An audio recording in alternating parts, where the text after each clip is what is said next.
बानी पीटीआई की अस्पताल मुंतकली के अदालती हुक्म के खिलाफ नजरसानी अपील। चीफ कमिश्नर इस्लामाबाद ने बानी पीटीआई से मुतालिक 18 अगस्त के हुक्म के खिलाफ नजरसानी की जल्द समाअत की दरख्वास्त दायर कर दी। रिव्यू पिटीशन में 18 अगस्त के अदालती हुक्म पर नजरसानी करने, तरमीम और ऑर्डर वापस लेने की इस्तदा की गई। बानी पीटीआई को अडयाला जेल से निजी अस्पताल मुंतकिल करने और मेडिकल पैनल के जरिए तिब्बी मुआयने और इलाज से मुतालिक अहकामात को चैलेंज किया गया। रिव्यू पिटीशन में 27वीं आइनी तरमीम के बाद अदालती दायरा इख्तियार और जेल कवानीन से मुतालिक अहम कानूनी सवालात उठाए गए हैं। दरख्वास्त गुजार के मुताबिक मामला सिर्फ तिब्बी सहूलियात का नहीं बल्कि मुतालिका कानूनी और आइनी दायरा इख्तियार से भी मुतालिक है।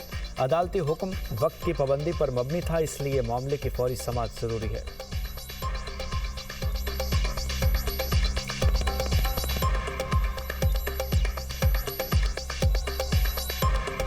बानी पीटीआई को शिफा अस्पताल मुंतकिल न करने पर तौहीन अदालत की दरख्वास्त सुप्रीम कोर्ट में दायर। तहरीक इंसाफ ने 18 अगस्त के हुक्म की खिलाफ वर्जी पर कार्रवाई की इस्तदा कर दी। सलमान अकरम राजा और ज़ैर भंडारी ने वज़ीर कानून आज़म नज़ीर तारड़ और अताउल्लाह तारड़ के खिलाफ तौहीन अदालत की दरख्वास्त दायर की। चीफ कमिश्नर इस्लामाबाद और जेल सुपरिटेंडेंट अडयाला को भी फरीक बनाया गया। दरख्वास्त में कहा गया है, सुप्रीम कोर्ट ने 18 अगस्त को बानी पीटीआई को 2 रोज़ में शिफा इंटरनेशनल अस्पताल मुंतकिल करने का हुक्म दिया था। अदालती हुक्म के मुताबिक बानी का तिब्बी मुआयना माहिरीन पर मुश्तमिल मेडिकल बोर्ड ने करना था। बानी पीटीआई और उनकी बहन को शिफा इंटरनेशनल अस्पताल के बजाय पिम्स पहुँचाया गया। पिम्स में भी बानी का अदालती हुक्म के मुताबिक मुकम्मल तौर पर तिब्बी मुआयना नहीं किया गया। पिम्स में सिर्फ आंखों का मामूली मुआयना, आंख में इंजेक्शन लगाया और ब्लड प्रेशर चेक किया गया। 21 अगस्त की सुबह बानी पीटीआई को अडयाला जेल में दोबारा उनके सेल मुंतकिल कर दिया गया। अदालती हुक्म की खिलाफ वर्जी पर मुतल्लिका हुकाम के खिलाफ तौहीन अदालत की कार्रवाई की जाए। बानी पीटीआई को फौरी शिफा अस्पताल मुंतकिल करने का हुक्म दिया जाए। वकील बानी पीटीआई खालिद यूसुफ चौधरी ने जेल हुकाम को खत लिख दिया। सुपरिटेंडेंट अडयाला जेल से 24 घंटे में पावर ऑफ अटॉर्नी पर दस्तखत कराने का मुतालबा।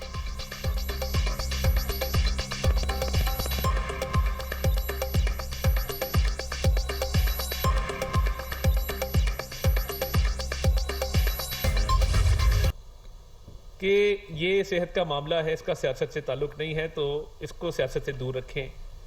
आज जब उनकी सेहत के हवाले से कोर्ट का एक ऑर्डर आया, तब भी पूरी गवर्नमेंट, आपने नहीं देखा होगा कि हमने कोई खुदा न खास्ता तज़हीक की हो, तौहीन आमेज़ रवैया अपनाया हो या किसी भी किस्म का कोई तानेबाजी की हो। तहरीक इंसाफ ने बानी की सेहत पर सियासत करके तौहीन अदालत की। अदालती ऑर्डर में था सियासी बयानबाजी नहीं होगी। पीटीआई ने अदालती हुक्म ना मानकर अपनी यकीन दहानी की नफ़ी की। पीटीआई की तरफ से सियासी बयानबाजी और अदालती हुक्म की खिलाफ वर्जी की गई। वज़ीर इत्तलात अताउल्लाह तारड़ की गुफ्तगू कहते हैं, पीटीआई ने तौहीन अदालत की बेबुनियाद दरख्वास्त दायर की। बानी के इलाज मुआवजे के लिए इंतज़ामिया ने अदालती ऑर्डर पर अमल दरामद किया। बानी पीटीआई का तिब्बी मुआयना शफाफ तरीके से कराया गया। बानी के मुआयने के दौरान उनकी हमशीरा मौजूद थीं। बानी के इलाज में पीटीआई की तरफ से रुकावटें खड़ी की गईं। शिफा अस्पताल के बाहर टोलियों की शक्ल में लोग किसने जमा किए? प्रेस कॉन्फ्रेंस करके क्या अदालती हुक्म की खिलाफ वर्जी नहीं की गई? हुकूमत ने एक दिन भी बानी का इलाज नहीं रोका। बानी पीटीआई की सेहत के मामले पर सियासत ना की जाए। पिम्स की प्रेस रिलीज के मुताबिक बानी पीटीआई सेहतमंद है।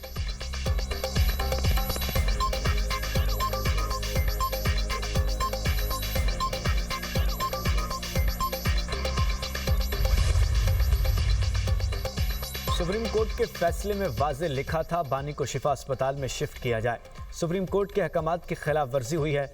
पीटीआई रहनुमा सलमान अकरम राजा कहते हैं, झूठा बयानिया बनाया गया कि शिफा अस्पताल के रास्ते में रश था। ये कहना बिल्कुल गलत है। अगर कल ही पटिशन फाइल करते तो कल ही लग जाती। कल पटिशन फाइल हो भी जाती तो मंगल बुध तक केस लगना था। सुप्रीम कोर्ट में ऐसे नहीं होता कि आपने पटिशन फाइल की और 1 घंटे में बेंच बैठ जाए। सुप्रीम कोर्ट में कभी भी 2-3 दिन से पहले मुकदमा नहीं लगता। उम्मीद है अगले हफ्ते दरख्वास्त किसी दिन समाअत के लिए लग जाएगी।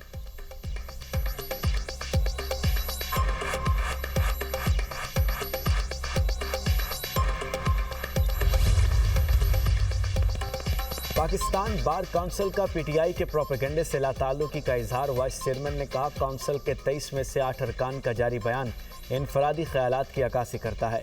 चंद अरकान के बयान को पाकिस्तान बार काउंसिल का इज्तिमाई मौक़िफ़ करार नहीं दिया जा सकता।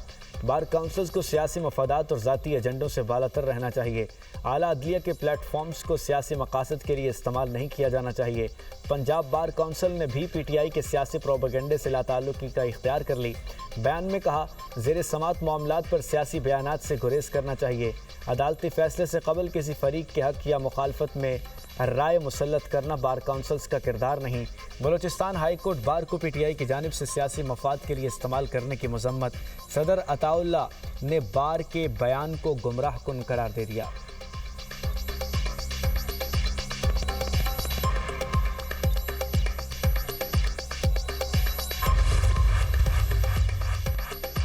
पाकिस्तान समेत दुनिया भर के जराइद ने पीटीआई का झूठ पर मबनी सियासी बयानिया बेनकाब कर दिया। The Washington post, associate press समेत मुख्तलिफ आलमी जरीदों ने पीटीआई के कारिंदों के मनफी बयानिए को यकसर मुस्तरद कर दिया। अमरीकी जरीदा द वाशिंगटन पोस्ट के मुताबिक पाकिस्तान ने बानी पीटीआई के अहल खाना और सियासी जमात के तमाम इल्ज़ामात को मुकम्मल मुस्तरद कर दिया। बानी की जेल में सख्तियों, ज़हनी तशद्दुद, तन्हाई और तिबी गफलत के तमाम इल्ज़ामात को बेबुनियाद करार दे दिया। एसोसिएट प्रेस के मुताबिक बानी पीटीआई हुकूमती हुक्म पर नहीं, अदालतों की जानिब से एक सज़ा याफ्ता कैदी के तौर पर जेल में है। अमरीकी जरीदा द गोशन न्यूज़ के मुताबिक अब तक बानी पीटीआई के अहल खाना, वकला, डॉक्टर्स और सियासी नुमाइंदों से 900 से ज़ायद मुलाकातें हो चुकी हैं। बानी पीटीआई को अहलिया से हफ्तावार मुलाकातों के अलावा बैरून मुल्क रिश्तेदारों से टेलीफोन राब्ते की इजाज़त भी हासिल है।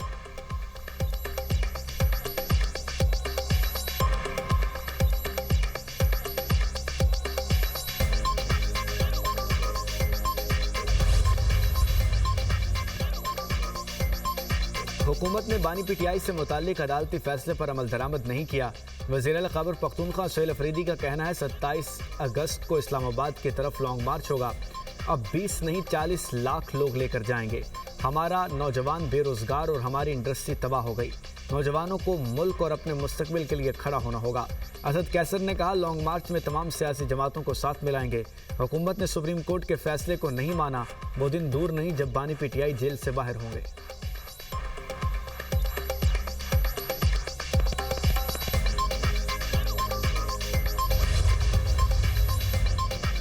फी एकड़ पैदावार बढ़ाने के लिए किसानों की मुआवनत अव्वलीन तरजीह। ज़राई शोबे की तरक्की के लिए हुकूमती पॉलिसी इक़दामात पर अमल दरामद से मुताल्लिक इजलास। वज़ीर-ए-आज़म की किसानों को मयारी बीज की फराहमी यकीनी बनाने की हिदायत। कहा, फसलों की पैदावार के कौमी सतह पर तखमीनों के लिए जामे प्लान मुरतब किया जाए। ज़राई तहकीक के इदारों को मज़ीद फ़ाल बनाया जाए। किसान हुकूमत के ज़राई शोबे में जिद्दत की इस्लाहात से इस्तिफ़ादा करें। चीन से तरबियत हासिल करने वाले तलबा के तजर्बात से फ़ायदा उठाया जाए। वज़ीर-ए-आज़म ने नेशनल एग्रीकल्चर रिसर्च सेंटर की इस्लाहात की मंजूरी दे दी। जल्द मुकम्मल करने की हिदायत। इजलास को गंदम की तलब, काश्त के रकबे और आइंदा फसल की पैदावार के तखमीने पर ब्रीफिंग। मानसून बारिशों से नुकसानात के हवाले से इजलास। वज़ीर-ए-आज़म की बारिशों और सैलाब से मुतासरा ख़ानदानों की माली मुआवनत की हिदायत। कहा, सैलाब से मुतासरा इलाकों में बिजली की तरसील के निज़ाम और सड़कों की बहाली जल्द अज जल्द मुकम्मल की जाए।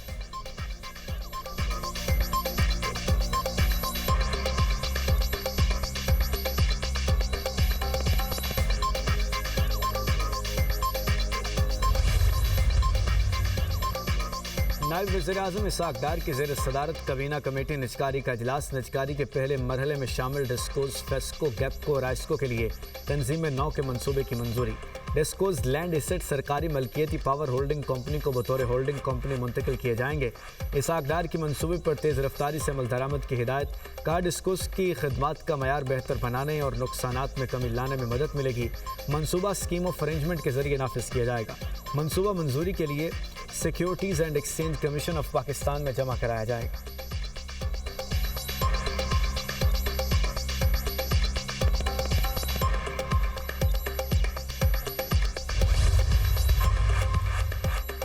बांग्लादेश का मक्का दिफाई मुआहदे में शमूलियत का इंदिया। बांग्लादेशी वज़ीर-ए-आज़म तारिक रहमान के मुशीर ख़ारजा अमूर हुमायूं कबीर का कहना है, मक्का मुआहदे में शमूलियत का फ़ैसला कौमी मफादात, आलमी मईशत और तजारती सूरत हाल को मद्देनज़र रखते हुए करेंगे। हम इस फ्रेमवर्क को सिर्फ दिफाई नहीं बल्कि इक़्तिसादी तनाज़ुर में भी देख रहे हैं। सऊदी अरब, पाकिस्तान और तुर्किया में 7 अगस्त को मक्का मुश्तरका दिफाई मुआहदा तय पाया था।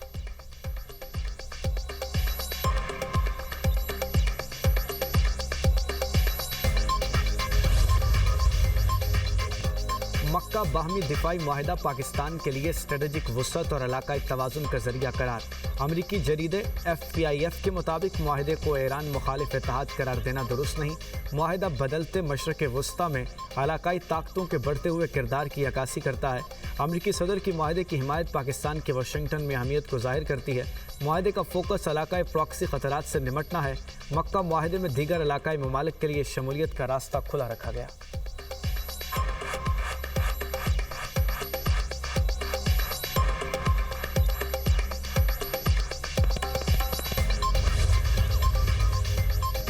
वज़ीर-ए-आज़म शहबाज शरीफ आइंदा माह अमेरिका का दौरा करेंगे। अक़वाम मुत्तहिदा की जनरल असम्बली इजलास में शिरकत और आलमी रहनुमाओं से मुलाकातें करेंगे।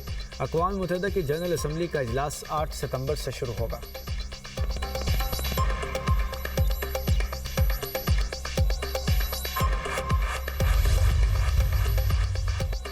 अमरीकी सदर ने आबने हुर्मुज़ को अमरीकी इलाका करार दे दिया। आबने हुर्मुज़ पर वाशिंगटन का मुकम्मल कंट्रोल है।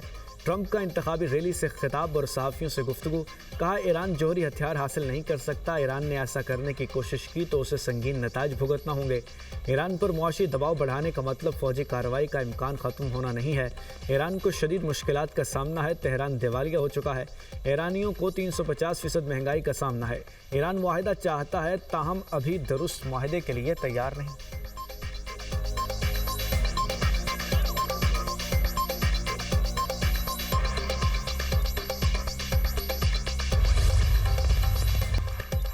सरबराह कौमी सलामती कौंसिल ईरान मोहसिन रज़ाई कहते हैं, ईरान के खिलाफ अमेरिका की मुआशी जंग में मदद करने वाले ममालिक के मफादात को निशाना बनाया जाएगा। ईरानी पासदारान इनकलाब के commander in chief Ahmad Vahidi ने कहा, दिफाई सलाहियतों में इजाफे की हिकमत अमली को जारी रखना नागुज़ीर है। ईरान को मुख्तलिफ नवैयत की जारहियत का सामना है। खतरात के खिलाफ मजबूत दिफाई हिसार कायम कर लिया। ईरानी पासदारान इनकलाब की पैरामिलिट्री फोर्स बसीज के कमांडर हुसैन ताइब बोले, जंगी हिकमत अमली नाकाम होने के बाद अमेरिका ने मुआशी दबाव डालने की पॉलिसी इख्तियार कर ली है। ताकत का आलमी नक्शा तब्दील हो रहा है। अमेरिका अब दुनिया का मरकज़ नहीं रहा।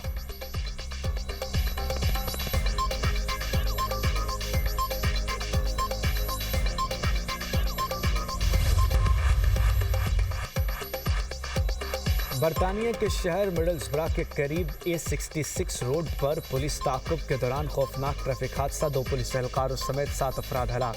पुलिस के मुताबिक एक गाड़ी गलत समत में सफ़र करते हुए मुखालिफत समत से आने वाली पुलिस गाड़ी से टकरा गई। दोनों गाड़ियों में सवार तमाम अफराद मौके पर ही दम तोड़ गए। बरतानवी वज़ीर-ए-आज़म का अंदोहनाक वाक़े पर गहरे दुख और अफसोस का इजहार।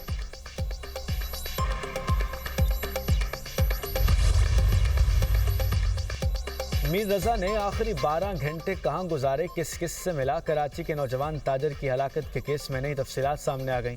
मीर रज़ा 27 जुलाई की शाम 5:54 पर शारा फैसल पर एक शख्स से मिला। दोनों के दरमियान 70 से 80 लाख के इन्वेस्टमेंट की बातचीत हुई। 8:23 पर उस शख्स ने कॉल करके इन्वेस्टमेंट से माजरत की। मीर रज़ा ने रात 11:50 पर दोस्त के साथ रेस्टोरेंट में खाना खाया। रात 12 बजे कॉल पर एक दूसरे शख्स से हंगामी बुनियादों पर 3 करोड़ रुपए कर्ज मांगा। 2:23 पर घर पर अपने सोशल मीडिया अकाउंट्स बंद किए। अपने अकाउंट से रकम वालदैन के अकाउंट्स में मुंतकिल की। मीर रज़ा ने मंगेतर की किसी कॉल या मैसेज का जवाब नहीं दिया। 3:42 पर घर से अपनी दुकान पर पहुंचा। सिक्योरिटी गार्ड का पिस्तौल निकाल कर वापस घर आया। 4:09 पर ऑनलाइन टैक्सी के जरिए घर से निकला। 4:35 पर पहुंचा। रात के 4:38 पर मीर रज़ा को जा वक़ूअ के करीब अकेले जाते हुए देखा गया।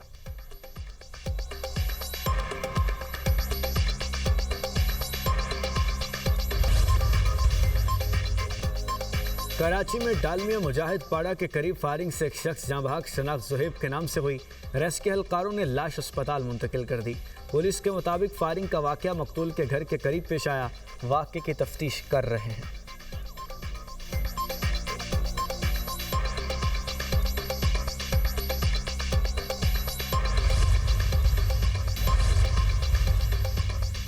यूक्रेन के रूस पर ड्रोन हमले, 10 अफराद हलाक, मुतअद्दिद जख्मी। यूक्रेनी फौज ने रूस और रूस के जेर कब्जा इलाकों को निशाना बनाया। यूक्रेन का ऑयल रिफाइनरी को निशाना बनाने का दावा। रूसी वजारत दिफा का कहना है कि 457 यूक्रेनी ड्रोन मार गिराए। और रूसी सदर पुतिन ने हमलों को रूसी जवाबी कार्रवाई के लिए पेंडोरा बॉक्स खोलने के मुतरादिफ करार दिया।